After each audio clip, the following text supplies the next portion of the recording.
বিসমিল্লাহির রহমানির রহিম। আমার প্রিয় দেশবাসী, বিশেষ করে এই যে ভিয়েনাতে যারা এখন উপস্থিত রয়েছেন এবং আপনাদের এছাড়াও যারা শুনতে পাবেন, সকলকে আমার আন্তরিক শুভেচ্ছা জানাই। আজকে আমি সত্যি একটা সুযোগ পেয়েছি আপনাদের সাথে কথা বলার। আমি খুব আনন্দিত।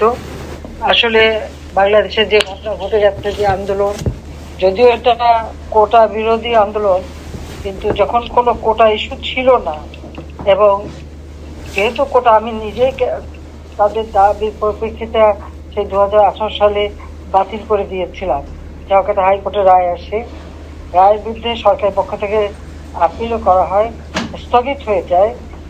তখন কোনো কোটাই ছিল না, অথচ সেই ইস্যু ছাড়াই আন্দোলনকে আন্দোলন করা হয়। শুধু আন্দোলন না, সেই সাথে দেখা যায় যে যখন তাদের সব দাবি মেনে নিলাম, তখন তাদের দাবি হলো একটা, সেটা হলো আমার পদত্যাগ। এবং রহস্যজনক ভাবে সেই আন্দোলনের মধ্যে কয়েকটা ঘটনা ঘটে। সেই সময় বেশ কিছু 5-6 জন যখন মারা যায়, নিহত হয়, এটা আমার জন্য সত্যি খুব দুঃখজনক।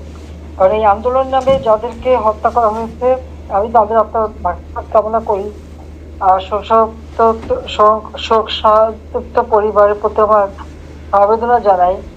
আমি বাংলাদেশে থাকতে এখানে প্রায় 34 জন পরিবার যাদের আপনজন হারিয়েছিল,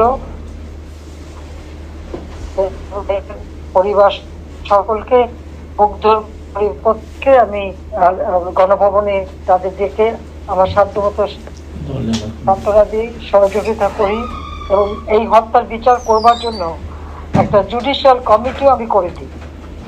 কারণ আমি কখনো এই মানুষের হত্যা চাই না। আর আমার সবসময় মানুষকে রক্ষা করা, মানুষের পাশে দাঁড়ানো, সেটাই ছিল আমার নীতি, এবং আমি সেটাই করে আসছি। আর সেই সময় যখন এরকম মারা গেল, আমি নিশ্চয়ই এর সুষ্ঠু তদন্ত এবং যারা অপরাধী তাদের বিচার করব, সেটাই আমার উদ্দেশ্য ছিল।